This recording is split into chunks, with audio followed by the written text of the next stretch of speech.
तो फक्त एकच वाक्य मला म्हणालेलं मला अजूनही मनात आहे, आजी तुम्ही सोलापूरचं घर एकदम पॉश करा, म्हणजे मला सोलापूरला राहायला खूप आवडेल. पॉश करा. मुलांच्या घराबद्दलच्या कल्पना बदलल्यात पुरुषांनो. आपण जे जगलो असं आत्ताची पिढी जगायला तयार नाही. आपले काटकसरी स्वभाव आहेत. आपली काटकसर मुलांवर लादू नका. तुम्ही काटकसर लादू नका. सगळे पुरुष असंही कित्येक वेळेला मुलांना म्हणतात, अरे आम्ही एका शर्टवर दिवस काढले रे, आम्ही काय रे तेच वापरलं. मुलांना चालेल का हो? आता नवीन ड्युटीवर त्यांना जायचं असतं, त्यांना सगळं पॉश लागतं. आपण कसेही राहिलो, कसेही दिवस गेले, आपण त्यांना सांगतो की आम्ही काटकसरीने जगलो. आता मुलांना काटकसर शिकवू नका, नाही पटणार मुलांना. मी तुम्हाला प्रामाणिकपणे सांगते, मुलांना नाही पटत. त्यामुळे सगळ्या ज्येष्ठ नागरिकांना माझी मनापासून विनंती आहे, तुम्ही स्वतःला कुठेतरी छान गुंतवून घ्या. ऍडजस्टमेंट शेवटी आपल्याला कुठेतरी करावी लागेल, पण काटकसरीच्या भानगडीत आता पडू नका. हॉटेलचं जेवण हल्ली मुलींना आवडतं, बाहेरचं खायला घेऊन येणं हल्ली आवडतं. तुम्ही कुठेही तक्रार करू नका. जमत नसेल तर खाऊ नका, पण तक्रारीच्या भानगडीत पडू नका. कारण का हल्ली इतकं बाहेरच्या खाण्याचं वेळ वाढत चाललेलं आहे, नाही चालणार. आणि बायकांनो, एक गोष्ट मात्र प्रामाणिकपणे, आता तुम्ही बाहेर ऑनलाईन जे बुकिंग करताय खाद्यपदार्थांचं, तेवढं मात्र करू नका. कारण का त्याच्यात धोके किती आहेत तुम्हालाही माहिती आहे. फक्त आपण मुलांशी हे बोलूया. तुम्ही जर सतर्क आई असाल तर बाहेरचे धोके मुलांना समजावून सांगा, सुनांशी बोला, तर हे समजले जाते. पण कुठल्याही प्रकारे काटकसर लादू नका. उधळेपणा पण करायचं नाहीये, काटकसर पण लादायची नाहीये. पण हे सगळं जर जमणार असेल तर पुढचं म्हातारपण चांगलंच आहे. नाहीतर आता म्हातारपण हे आपल्यालाच नियम खूप आहे. आणि तरुण पिढीनं, आम्ही तुम्हाला लहानपणापासून इतकं छान वाढवलंय, आम्ही कष्ट केले, आम्ही उपकार नाही केले तुमच्यावर. पण थोडंसं आम्हालाही समजून घ्या ना. आम्ही फार वेगळ्या पद्धतीने वाढलो रे, आम्ही फार वेगळ्या पद्धतीने जगलोय. त्या जगण्याचे अर्थ खूप वेगळे होते. त्यावेळेला परिस्थिती नव्हती, त्यावेळेला आम्ही काटकसर करत गेलो. आम्हाला काटकसरीने जगायची सवय लागली आहे. आम्ही मुद्दाम नाही करत. पण तुम्ही तुमच्या बायकांना सांगा, आई मुद्दाम नाही करत. आई शिळी भाजी उरली तर का खाते, तर ती वाया जाऊ नये म्हणून खाते. तिला शिळं करायचे हौस नाहीये. काही गोष्टी तुम्ही मुलांनी बोला, बायकोशी बोला, तुमची परिस्थिती सांगा की आम्ही आता अशा पद्धतीने जगतोय. याचं कारण असं आहे की आमच्याजवळ पैसा नव्हता. थोडेसे पैसे असले की सुरक्षित वाटतं ग. माझ्या मिस्टरांची सर्व्हिस प्रायव्हेट होती. प्रायव्हेट नोकरीमध्ये फंड नाहीये, आम्हाला पेन्शन नाहीये, पत्रकारांना पगार नव्हते. आम्ही काटकसरीने जगलो. आता जर आम्ही काटकसरीने जग असं सुनेला शिकवलं, आता तिला पटणार नाहीये. पण माझ्या एकेका रात्रीचा, माझ्या एकेका दिवसाचा, माझ्या एकेका प्रसंगाचा अनुभव माझ्या मुलांनी घेतलाय. त्याला मी इंजिनियर कसं केलं ते फक्त मला माहिती आहे, त्याला माहिती आहे. त्याचे वडील 90 सालापासून आजारी होते, त्यांना संधिवाताचा त्रास होता. आम्ही ज्या पद्धतीने जगलो ते सगळं आम्ही आता सुनेला सांगू शकत नाही. पण मुलांची जबाबदारी आहे. मुलांनी या गोष्टी समजावून सांगितल्या पाहिजेत बायकोला. हे मुलांनी जर जरा समजावून घेतलं ना, तर पुन्हा आपलं म्हातारपण जरा बरं जाईल. आणि एक गोष्ट सांगू पुरुषांनो, सगळा दोष बायकोला देऊ नका. मुलाला वाढवण्यात तिचीच एकटीची चूक नाहीये. तुम्ही सुद्धा घरात थांबला नाही, तुम्ही घराला वेळ दिला नाही, तुम्ही घरात मुलांशी संवाद केला नाही, तुम्ही फक्त नोकरी करत राहिलात, तुम्ही पैसा आणत राहिलात, तुम्ही काही जण तर हुकुमशाही पद्धतीने घरात वागत राहिलात, ती कुचंबत राहिली. तिला तिचा मोकळा श्वास घेता आला नाही तरुण वयात. आता तिला मोकळा श्वास घेण्यासाठी मुलांचं राज्य आहे. मुलांच्या राज्यात पण ती स्वतंत्र श्वास घेऊ शकत नाही. तुम्ही थोडासा मोकळा श्वास तिला घेण्यासाठी म्हणून दोघांनी मिळून काही अनुभव शेअर करायला नको. तुमच्याकडे ज्येष्ठांचं विरंगुळा केंद्र आहे, छान आहे होते, सुरू करा. तुम्ही तुमचे छंद जोपासा. आणि संध्याकाळी मुलगा ऑफिस मधनं जर लवकर येत असेल तर त्यावेळेला थोडस बाहेर फिरून फिरून यावं. जरा त्यांनाही मोकळीक द्यावी. एकत्र घरात असेल तर आपण त्यांच्या प्रायव्हसीचा पण विचार करू. आपण त्यांचाच विचार करू. आता आपला विचार करण्याची वेळ गेली.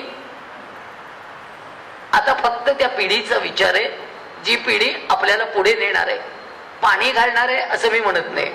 पाणी कोण घालेले आता मलाही माहिती नाही, कारण का तो विषय अवघड आहे.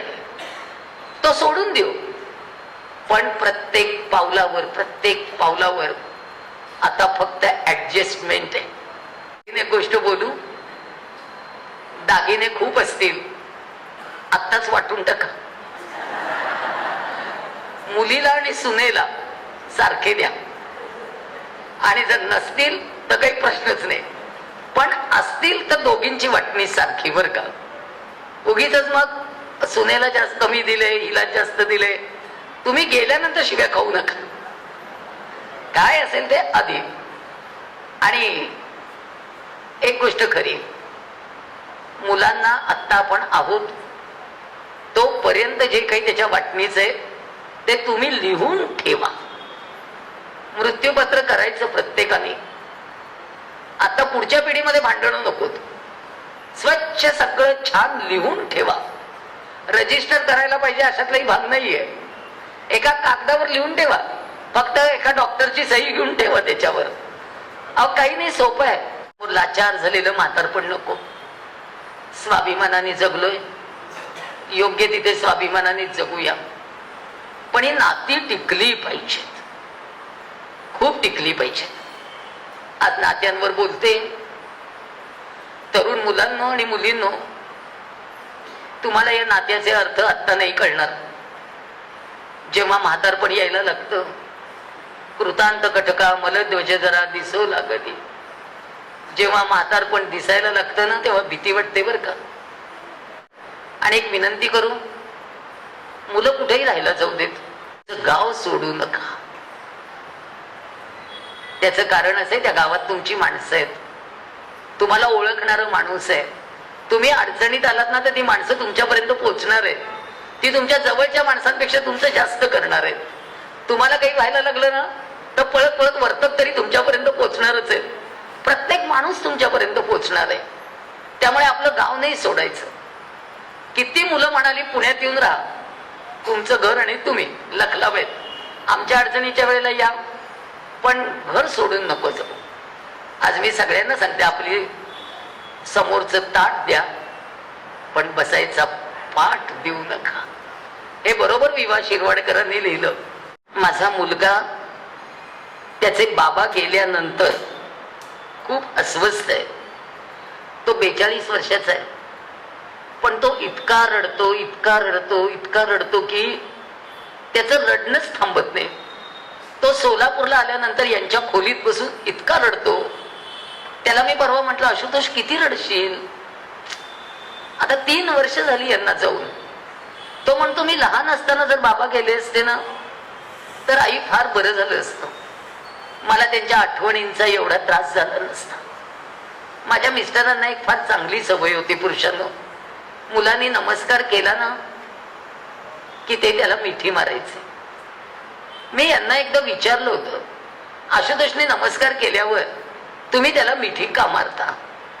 तेव्हा ते म्हणाले, मला माझ्या हृदयाचे ठोके त्याच्या हृदयात ऐकू येतात आणि मला ते ऐकायला फार आवडतात.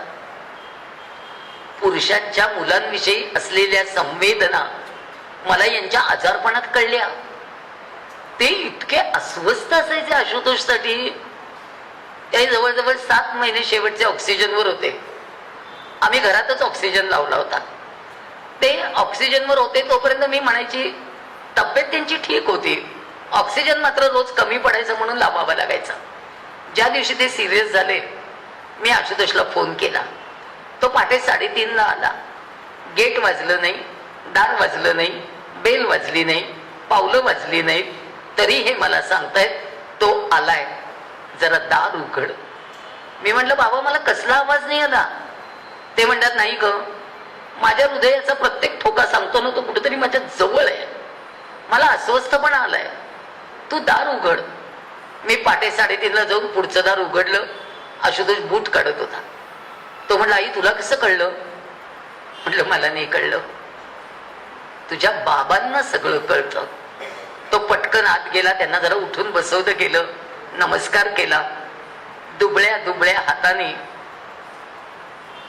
त्याला जवळ घेतलं, मिठी मारायचा प्रयत्न केला आणि त्या दिवशी हे गेले. गुरुजींनी सांगितलं आशुतोष बाबांना शेवटचा नमस्कार कर. तो म्हणाला माझ्या वडिलांना नमस्कार केला ना की मिठी मारलेली आवडते गुरुजी, मी आता स्मशानात मिठी मारू शकतो का? ते म्हणाले की सगळं आता काळाच्या पडद्याआड जाणारे बाळा, बघायचं म्हटलं तरी माणूस दिसणार नाहीये, तू मिठी मार. त्यांनी वडिलांच्या अचेतन देहाला घट्ट मिठी मारली. तशाही अवस्थेत त्यांचे 100 पापे घेतले आणि अग्निसंस्कार करताना आबाळाला पाजर फुटेल एवढा आंबरडा फोडून पोरगं रडलं आणि घरी येऊन मला सांगितलं आई आज ठोके संपले, आज स्पंदन संपली. म्हटलं नाही बाळा, भारतीय संस्कृतीतली स्पंदन कधी संपत नाहीत. आजपासून तू तुझ्या मुलाला मिठी मारायला सुरुवात कर, तुला तुझ्या हृदयाचे ठोके त्याच्या हृदयात ऐकूच येणार आहेत. स्पंदनांचं संक्रमण आहे हे ठोक्यांचं संक्रमण आहे. एका पिढीने दुसऱ्या पिढीला द्यायचंय आणि ते देण्याचं काम आपण करायचंय. आपण संस्कार जपायचेत, आपण नाती जपायचेत.